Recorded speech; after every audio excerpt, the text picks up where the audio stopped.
Truck campers have been blowing up lately, and one of the most talked about designs to come out of that wave is the Lagom from Rossmonster.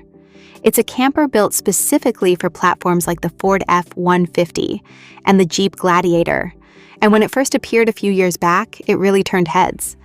These days, though, things are a little more mysterious because, as far as anyone can tell, the Lagom mostly exists as a rental.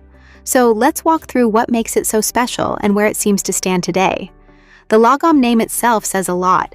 It's a Scandinavian word that roughly means just the right amount. And honestly, that vibe fits the camper perfectly.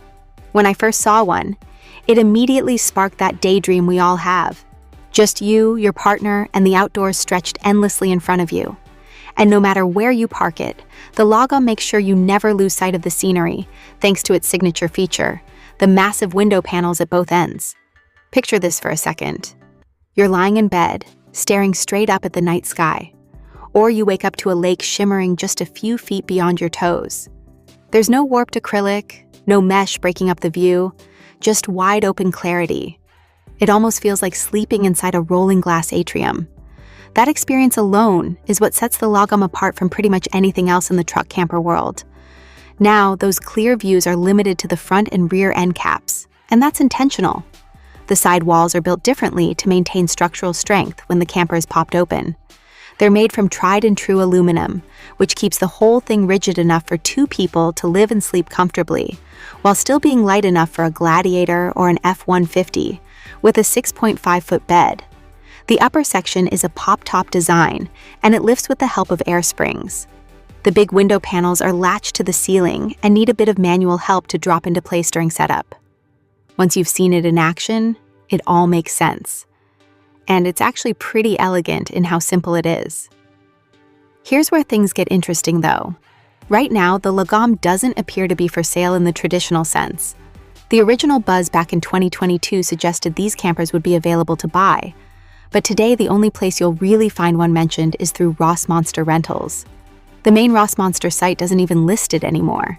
If you can snag one, rental prices start around $205 per night, which for some people is a small price to pay to live out that glass-walled camping dream, even if only for a few days. There's also a lot of mixed information floating around. Some sources claim the Lagom is still being built in limited numbers. Others say there's a waiting list, and Rossmonster's own social media shows experiments like mounting just the atrium section on other overland rigs. I reached out to Rossmonster directly for clarity, and I'm still waiting on a response. So, for now, we're piecing together the story from what's publicly available. Inside the lower shell, you'll find all the essentials you'd expect, including a portable battery system charged by a 100-watt solar panel, a fridge, lighting, storage bins, and exterior MOLLE panels. Rossmonster also includes a full kitchen setup with propane, a washing station, and all the cookware you need to flip breakfast while sitting on the tailgate soaking in the view. Since it's a rental, you can also add extras like bike racks, hammock stands, a portable toilet, firewood, or even an outdoor shower. That said, when I tried booking one myself, every date I checked over the course of an entire year showed zero availability. So whether the Lagom is quietly retired or just incredibly popular is still up in the air.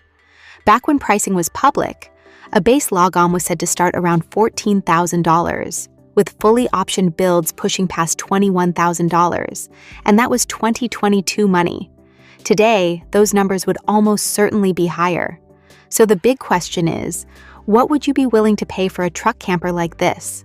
Let us know in the comments, because if enough people want one, maybe Rossmonster will bring it back in a more accessible way. Even if it's just that pop-top glass atrium, that alone might be worth the wait.